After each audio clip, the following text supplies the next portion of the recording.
introduction, but also thank you for the work that you did to ensure that it is an opportunity for someone like myself to stand before you as a congressional candidate. And I look around and the women in this room able to so passionately and excitedly exercise their rights to vote and to engage in the democratic process. So I think that I thank you, and we all thank you.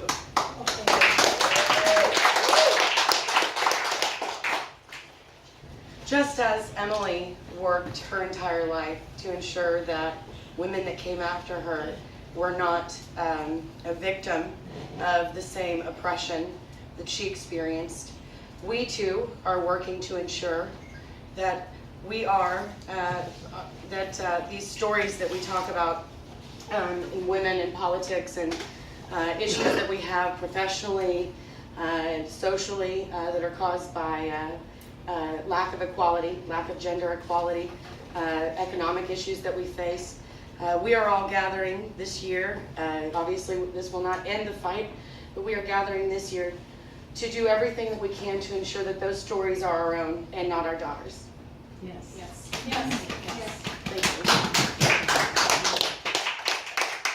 I want to take a minute Emily got to speak with you a little bit about what it was like to be a trailblazer and being a woman in politics not too long after the turn of the last century. And I want to talk to you a little bit about what it's like to be a woman in politics just a little bit after the turn of this past century here.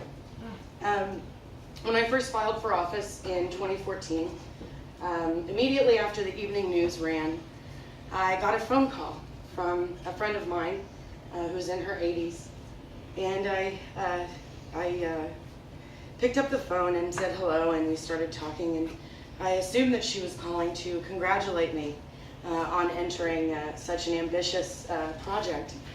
And she said, "You can't do that. Politics is a man's game." And I sort of did just what I did there, took a deep breath, and tried to compose myself, because there were many, many words I could think to say, but none of which I wanted to say to my 80-year-old dear friend that I respected very much, and none of which I could repeat here today. And I composed myself, and I listened to her, and I heard her concerns, because I know that she was sincerely concerned about me, and worried about the task that I was about to undertake. So that happened. Then a couple of days later, I was speaking with somebody, another woman that I had met, happened to run into at the grocery store, and she said to me, "I'm really excited that you're running for Congress." And I sort of lit up and was thinking, yeah, this is good. She's encouraging me, and she said, "This will be a fine way for you to meet a husband." And again, I did my sigh to try to compose myself and think of the most, as Claire McCaskill says, plenty ladylike thing to say. And I, again, cordially sort of tried to end the conversation as quickly as possible and go pick up whatever it was that I was trying to get in. And that sort of sealed it away in the back of my mind as something that I wasn't going to think about a lot, but always to keep in mind. And then the third thing happened was probably 2 or 3 months later. I had another woman come up to me, and she was a baby boomer, actually, so she had no excuse. No, I'm kidding. So she said to me, she said, "Genevieve, you're in your 20s. Aren't you concerned that this will get in the way of building a family?" And again, I did the sigh, and I said, and I would say this now, obviously she wouldn't have gotten the reference, but I would say that's sort of where the husband comes in, I think. We could, come on, that was another joke. So I heard these stories, and I've actually repeated those 3 things at other women's clubs events, because it's something that I really want to underline, because those are actually women that meant well, that were reaching out and to being what they believe to be supportive or caring or kind. And I say that because I want to give you some figures. Women are actually 50% less likely to be self-starters when it comes to entering politics. They have to be asked, they have to be encouraged, and they have to be supported like we're doing here today. And the other thing is, there are currently 20 women in the US Senate and 84 in the House. That's roughly about 20% representation in our halls of power. And we are, as you know, just a little bit over 50% of the population. So we have about 30% to make up in this election. But I think we'll go a long way by making a woman the most powerful human being on earth. I think that's going to be pretty cool. But having said that, I was thinking, and I think a lot about in the political arena and people that I look up to. And when I was thinking about giving this speech, I was realizing that many of those individuals are men. And there's nothing wrong with that. But because of the fact that we have been excluded from the halls of power and sometimes been reticent to enter them ourselves, we do have a lack of important role models. And sometimes we have a lack of important role models because they've been neglected. And this is something that the Joplin Women's Club, Emily Newell Blair, has gotten together and made their sort of paramount goal, other than obviously electing women to current office, which is touting the most wonderful accomplishments of a Joplinite herself, Emily Newell Blair. And I want to ask, how many here went to school within a 30-mile radius of Joplin at some point? Yeah. How many of you heard of Emily Newell Blair in school? Yeah. So that is on our list. We are going to fix that. And we're very excited about that. I want to say also, underlining that, whether it's because we don't run, whether it's because our memories her stories are suppressed, we don't see ourselves as leaders because we don't always see ourselves in our leaders.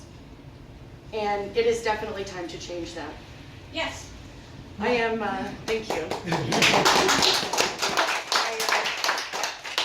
Obviously, I first ran in 2014, but I remember thinking about this election after 2014 was over and realizing that I would be on a ballot. I would call it the Year of the Woman, definitely, that I would be on a ballot with many other strong female candidates that were fighting to make our country a better place.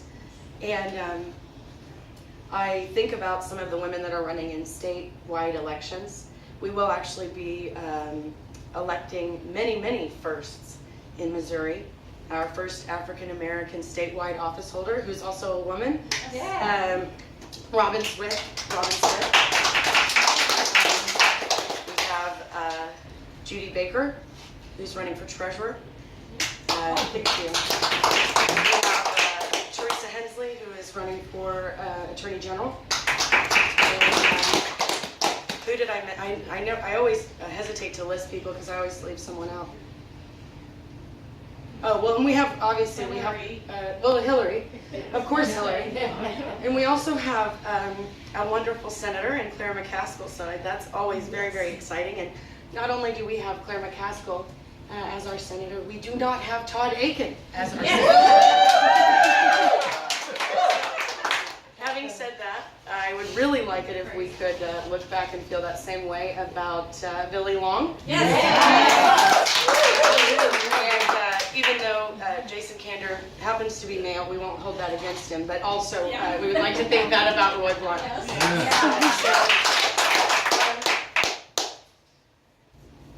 One more time, I'd like to also underline some of the things that get said to you when you're a woman in politics. And I talk to a lot of other women that run. In fact, I think that we need to have a club like they do in the Senate where we get together and go, you'll never guess what happened this week, you know.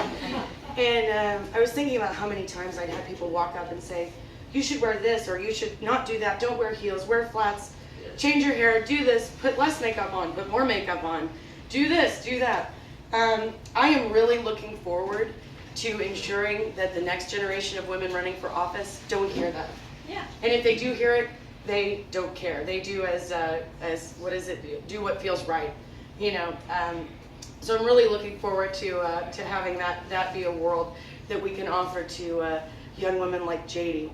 I remember the night that Hillary Clinton made her acceptance speech at the DNC, and as many of you know, I was a Bernie delegate and a Bernie supporter in the primary, but had always intended and known that I would be supporting the nominee. whomever that was, whoever she was. But I remember kind of messaging, I'm going to out you, Krista, and saying, you know, this is such a bittersweet moment for me because I'm overjoyed that we are nominating the first woman for the highest elected office in the country. And I also feel a little sad because my candidate, you know, isn't here today. And she sent me a picture of her daughter, JD, sitting on her lap. And she said to me, just think, JD will grow up in a world where she never has a job that she cannot do. There is no glass ceiling for her to break, and there are no limitations on the dreams that she has and the things that she's able to do. So I want to thank you for everything you have all done to bring us to this point. And I know that when JD is older, she will thank you as well. So thank you all for your time, and have some more ice cream, please.